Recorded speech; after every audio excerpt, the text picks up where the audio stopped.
Alors, très peu utilisent cette clé de lecture, qui est une clé de lecture de base, que l'on voit bien, et de façon beaucoup plus forte, aux USA actuellement, où on voit très bien qu'on a une opposition force-culture en quelque sorte, et on a une opposition, je dirais,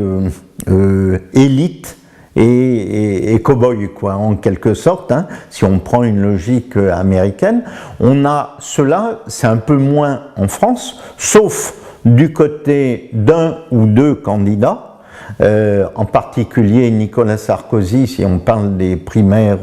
à droite, où là, c'est un référent à un schéma qui est un schéma du passé,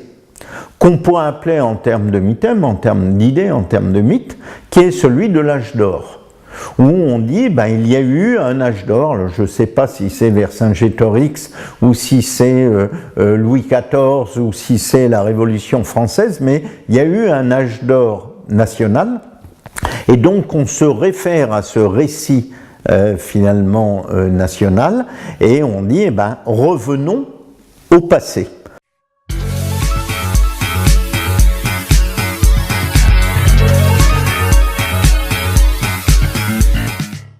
De l'autre côté, on n'a pas de candidat qui s'oppose complètement à cela en disant « tournons le dos au passé et allons chercher Prométhée, allons chercher en quelque sorte l'avenir, allons chercher Don Quichotte, parce qu'on a un avenir qui est absolument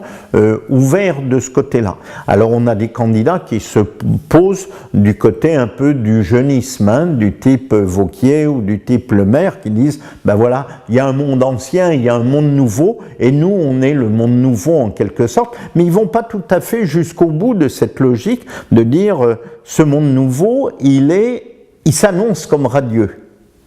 Et c'est là où, en effet, des candidats comme Nicolas Sarkozy, qui sont sur des positions, des mythes plus tranchés, finalement marquent plus de points.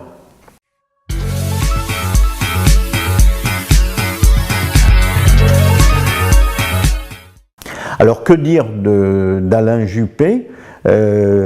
Il est un petit peu comme Hillary Clinton aux USA, il représente, je dirais, un moyen terme et le côté un peu rationnel, le côté un peu raisonnable de celui à la fois qui est un peu âgé et en même temps de celui qui est à droite mais pas trop, etc. Donc ça devient ce qu'on peut appeler un candidat par défaut en quelque sorte.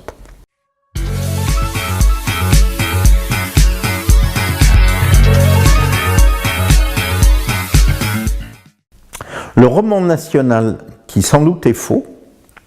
mais qui fait partie des mythes, hein, les mythes sont des histoires que les gens croient vraies, qui sont sans doute pas vraies, mais que les gens croient vraies. Et c'est que finalement, la nation française sort d'un creuset à peu près unique,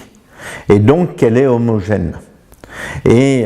c'est donc... Puisque c'est homogène, il y a une logique, je dirais, de frontières bien protégées.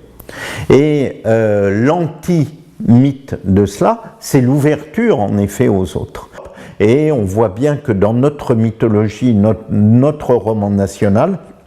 ça va jusqu'à dire, sans Lafayette, les États-Unis ne seraient pas nés, et donc le langage universel et le discours universel va jusque-là, puisque on est en quelque